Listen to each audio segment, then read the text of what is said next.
안녕하세요. 반갑습니다. 야주식 재무보고 놀자 신복TV의 신복입니다. 반갑습니다. 제가 이틀 전에 방송으로 EDGC 신상철 대표님께 우리 주주님들의 의견서를 제가 전달을 할 것이다. 그래서 저희 방에서 먼저 의견을 수렴한 내용들을 알려드리면서 그 외에 동참하실 주주님들께서는 제 핸드폰으로 문자로 동참 좀 해달라고 제가 호소를 했었습니다. 그래서 지금 많은 분들이 궁금해 하실 것 같아 가지고요. 현재 참여하신 분들 현황을 좀 알려드리도록 할게요. 1화는요. 연내 서울젠터 지분 매각이었고요. 2화는 황금낙하산 정관 수정권이었죠. 지금 동참해 주신 분들은요. 총 150명이 동참을 해 주셨습니다. 그리고 의견 동참 주수가요. 상대적으로 좀 많습니다. 274만 5,288주가 동참이 되어 가지고요. 참여 비율은 3.2%였습니다. 혹시라도 무슨 일이 생겨 가지고 제가 필요해 가지고 위임을 해 주실 수 있는 분들만 동참을 해 달라고 제가 말씀을 드렸고요. 그렇게 해서 모인 주수가 3.22% 많은 것을 할 수 있는 지분율이 모였습니다. 감사합니다. 제가 의견 수렴을 하면서 많은 분들이 동참을 해주실 때 질문사항 중에 이런 얘기들이 있었습니다. 물론 제가 이걸 모아가지고 신상철 대표님께 이런 의견들을 전달을 한다라고 해서 제가 신상철 대표님을 지지를 하는 사람이 아닌 것처럼 생각을 하시는 분들이 계신데 오해십니다. 저는 신상철 대표님을 저는 높이 평가를 합니다. 이 향후 앞으로도 신상철 대표님께서 이 회사를 이끌어 가셔야 된다라고 저는 생각을 하고요. 신상철 대표님께서 지금 EDGC를 만약에 운영을 하시는 전문 경영인으로 자리를 하고 있지 않았다라고 하면 저는 아마 EDGC에 투자를 하지 않았을 겁니다. 많은 분들이 아시겠지만 바이오 기업에서 대표이사가 연구개발만 하시는 그런 인력이라고 하면요. 경영을 전혀 관심을 가지질 않습니다. 큐리언트만 보더라도 아시지 않아요. 그죠? 지금 거래 정지가 되어 있잖아요. 그죠? 천년만년 연구개발만 하다 보니까 회사가 성장을 하지 않습니다. 그런 회사들은 갑자기 상폐 위기에 놓일 수가 있죠. 그런데 이 회사는 신상철 대표님이 이때까지 처음 시작을 합자법인을 만들고 그리고 상장시키고 온 와중에 그리고 상장 이후에 3년 동안 성장을 많이 했습니다. 이게 전부 다 신상철 대표님께서 일구어낸 역사라고 할 수가 있겠죠. 높이 평가해야 됩니다. 지금 상장 이후에 2018년도에는요 매출이 215억이었습니다. 그죠?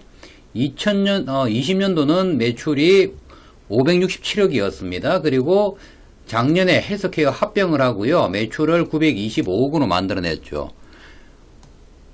이게 양적 성장은요. 충분히 잘 만들어냈다라는 거죠. 그리고 질적 성장도 이루어내주길 신상철 대표님께서 이루어내주길 기대를 하고 있고요. 그걸 만들어내기 위해서 신상철 대표님은 많은 노력을 하고 계십니다. 그래서 저는 절대적으로 지지하는 사람 중에 한 사람입니다. 이 말씀을 제가 왜 드리냐 그러면요. 215억, 567억, 925억. 이 925억에는 뭐가 들었죠? 헬스케어 합병으로 인해 가지고 헬스케어 매출이 들어왔죠. 지금 현재 주가는요 4,000원입니다. 오늘은요 16만 주 거래됐더라고요. 이게 거래가 16만 주 거래가 거래입니까? 그죠?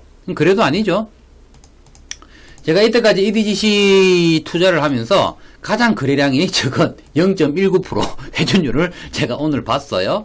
어제 거래는 좀 있었지 않았냐라고 하죠. 그죠? 어제 220만 주인가요? 228만 주네요. 거래가 됐습니다. 2.75% 회전율을 기록을 했는데, 어제는 제가 띄엄띄엄 봤지만 한 200만 주가요. 자전거래였습니다. 지금 뭔가가 변화가 일어나고 있다라는 건 우리는 여기에서 지금 체킹이 돼야죠.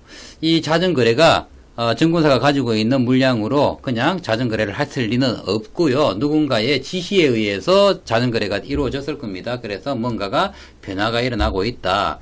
동의를 해주시면서 질문도 몇 분 있으셨는데 그 중에서 조금 또 질문이 있었던 내용들은요. 이런 내용들입니다.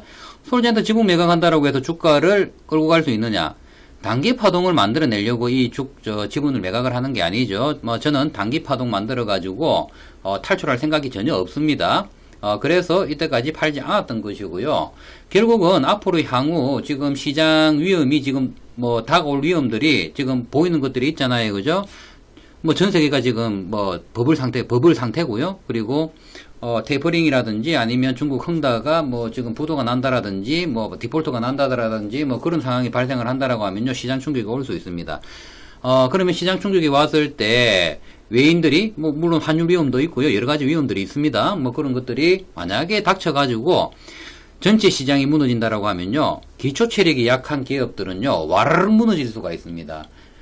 그러면 EDGC도 지금 현재 주가 바닥이니까 더 이상은 빠지지 않을 것이다 라고 기대하시면 안 됩니다. 무너질 수 있습니다. 그래서 기초 체력, 결국 펀더멘털이잖아요, 그죠? 쉽게 얘기하면 결국 뭐 힘없는 저 같은 사람이 이 주가를 받치고 있는 거랑 덩치 큰 사람이 주가를 받치고 있는 거랑 어떤 게 잘 안 무너지겠습니까? 덩치 큰 사람이 안 무너지겠죠. 이 덩치가 크다라는 거는요, 아무래도 기초 체력이 튼튼한 기업이 되겠죠.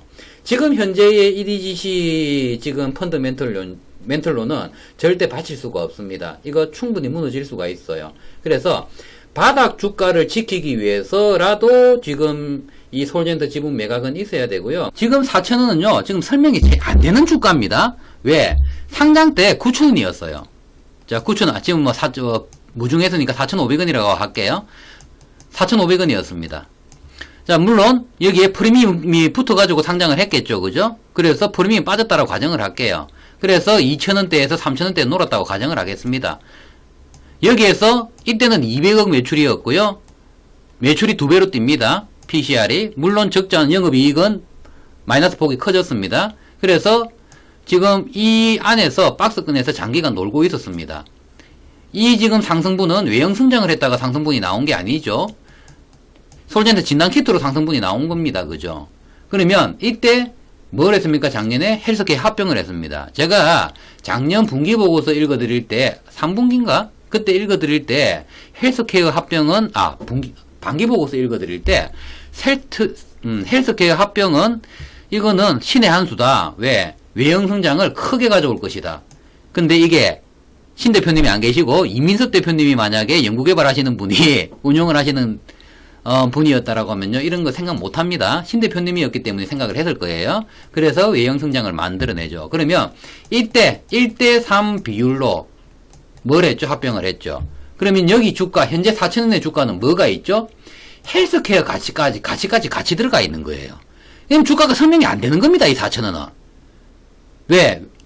이전에 215억 할 때보다 지금 외형 성장이 2배 이상, 3배 정도 한 거예요. 그죠? 헬스케어를 빼더라도. 3배 정도를 한 건데, 지금, 이때보다 훨씬 못한 지금 주가를 가지고 있는 거죠. 왜? 헬스케어 지금 가치를 빼버리면 이 지금 현재 주가는요, 1,500원짜리 주가라고 봐야 되겠죠. 이 얘기 안 되는 거죠. 헬스케어가 지금 가치가 들어와 있기 때문에 한 개 회사의 가치가 여기 4,000원에 다 포함이 되어 있는 겁니다. 우리는 이걸 이해를 해야 돼요. 근데 이게 무너진다? 말 안 되는 거거든요. 근데 무너질 수 있다? 시장의 충격을 받으면 무너질 수밖에 없습니다. 이미 현재의 기초 체력을 키워놔야죠. 이 체질 개선을 해야 됩니다. 마지막 황금 낙하산 규정에 대해서 부연을 한번 하고 가도록 하겠습니다. 여기 보시면요. 이사가 임기 중에 회사의 지배주주와의 합의에 의하지 않고 이루어지는 회사에 대한 지배권 변동, 그리고 본인 의사에 반하여 해임될 경우에는 회사의 1항, 2항에 따라 지급하는 퇴직금, 이거는 3배수일 겁니다. 대표이사 퇴직금 3배수예요. 만약에 500만원을 퇴직금을 지급을 한다라고 하면 1,500만원을 3배수를 지급을 할 수 있을 거예요. 그러면 만약에 1억이라고 하면 3억이 되겠죠. 자, 이렇게 지급이 될 겁니다. 이 외에 50억을 지급을 해줘야 되는 거죠. 근데 주총장에서 지금 황금낙하산 규정, 정강 규정을 넣을 때, 적시할 때 신 대표님께서 분명히 말씀하셨어요. 적대적 M&A 이 문구를 적시를 할 것이냐? 라고 제가 또 재차 질문을 했고요. 그리고 거기에 대해서 그렇다라고 분명히 말씀을 하셨고, 그리고 많은 주주들이 들었고, 그리고 그렇게 가결이 되었고, 그러면 주총에서 의결한 대로 적시가 되었어야 되는데 이거는 두리뭉실하게 들어갔죠. 요거는요, 제가 봤을 때는 신 대표님이 의도적으로 이렇게 했다라고 생각은 하지 않아요, 사실. 제가 비상장 법인들 정관 많이 만들어 줘 봤습니다. 그때 정관들 만들어 줄 때 어떻게 하냐 그러면요, 대표이사님들 내 고객이기 때문에 대표이사님 유리하게 제가 정관을 만들어 줍니다. 왜? 이건 등기사항이 이거는 등기사항이 아닙니다. 등기 칠 일이 아니죠. 그냥 공정만 하면 됩니다. 얼마면 돼요? 2만원이면 돼요. 뭐, 많으면 3만원? 비싼 데는? 뭐, 그 정도면 공정합니다. 그렇게 변경돼요. 추천 결의만 있으면. 근데 추천 결의대로 약속대로 안 된 거죠. 그러면 약속대로 바꿔야죠. 제가 이걸 빼자는 건 아닙니다. 왜? 저는 신 대표님이 계속 경영을 했으면 좋기 때문에. 예, 저는 신 대표님을 신뢰를 하기 때문에. 근데 왜? 외형 성장을 이만큼 해왔기 때문에. 이제 질적 성장은 신 대표님이 해줄 것이기 때문에. 저는 그렇게 믿고 있습니다. 그리고 액체 생금의 성장도 믿기 때문에. 그러면 그때까지 액체 생금은 뭔 얘기잖아요. 그죠? 그러면 그때까지 기초 체력을 키워 놓으면 가는데 바닥 주가를 우리는 5,000원에서 6,000원 이상을 짊어지고 딱 깔고 앉아야지 마음에 안심이 되잖아요. 그죠? 우리가 원하는 건 그런 거잖아요. 그걸 원하기 때문에 이번 안건들은요, 제가 우리 주주님들께 동참을 요구를 했던 거고요. 이거는 황금 낙하산이 아니라 다이아몬드 낙하산입니다. 제가 내일까지 지금 동참을 계속 받겠습니다. 많은 분들 아직도 저한테 동참을 안 해주신 분들은요, 뜻을 함께 해주실 분들은 문자로 계속 보내주시면요 감사하겠습니다. 이대지시 포에버.